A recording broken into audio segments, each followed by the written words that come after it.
Sou Isabelle Vieira, acadêmica da nona fase do curso da Agronomia, e vou apresentar o trabalho intitulado Como efeito do excesso de cobre na anatomia radicular e fitomassa seca de Tridax procumbens cultivada em solo.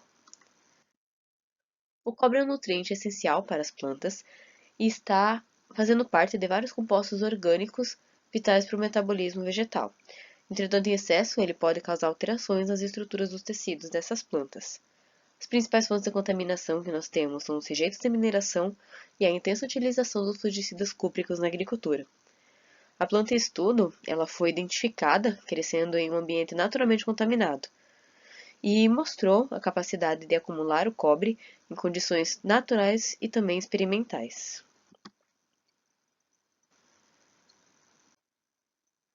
O experimento ele foi realizado em uma sala de cultivo no laboratório da UFFS, onde foram coletadas e separadas as cipselas, germinadas em vermiculita, em câmara de germinação a uma temperatura de 25 graus, irrigadas com solução nutritiva até alcançarem 12 centímetros. Já o solo foi peneirado e contaminado com o auxílio de uma betoneira com sulfato de cobre. O delineamento foi inteiramente casalizado, com 5 tratamentos, 5 repetições e 4 plantas por repetição, denominadas T0, 1, 2, 3 e 4, com suas respectivas concentrações, e o experimento decorreu em vasos de 1,5 litro. E após 95 dias, foi coletado então as amostras para análise.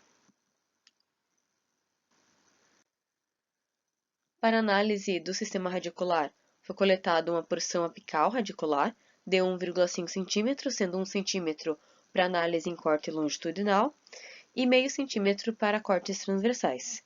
As amostras, os fragmentos das amostras foram fixados em glutaraldeído 1% e formaldeído 4%, desidratadas em série etílica crescente de 10 a 100%, incluídos em hidroxetilmetacrilato, e posteriormente foram fixados a 5 micrômetros e corados com azul de toluidina para poder ser levado para análise em microscópio óptico com câmera acoplada.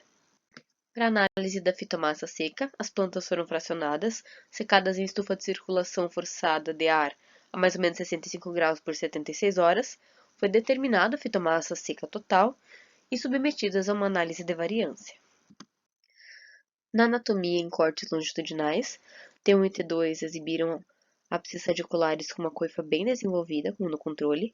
Já em T3 aparece a coifa mais reduzida, com células colapsadas, e ausentes em T4.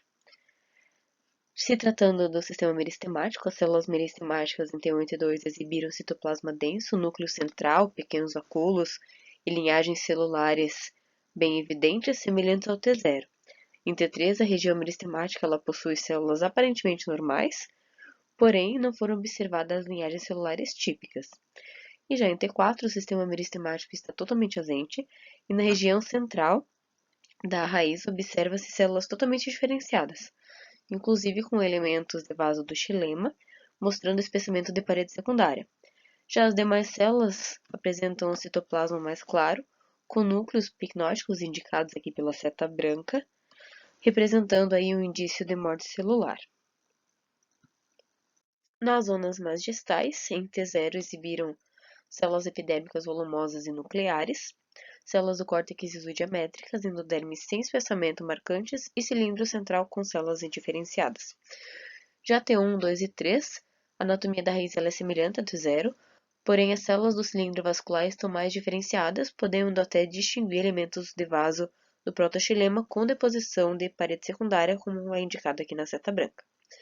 Já em T4, as células epidérmicas estão deformadas, com deposição de compostos fenólicos nos espaços intercelulares próximos às células da endoderme e do cilindro vascular, aqui indicado pela seta preta.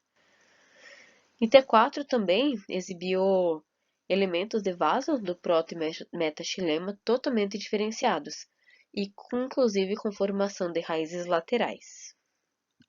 Na análise da fitomassa, T1 e T2 não afetaram a fitomassa seca total, no entanto, houve diminuição da fitomassa de T3 e T4, sendo estatisticamente significativa apenas a maior concentração. Conclui-se então que a concentração de 420 mg de cobre por quilo provocou mais alterações na anatomia e na fitomassa de Tridax procumbens.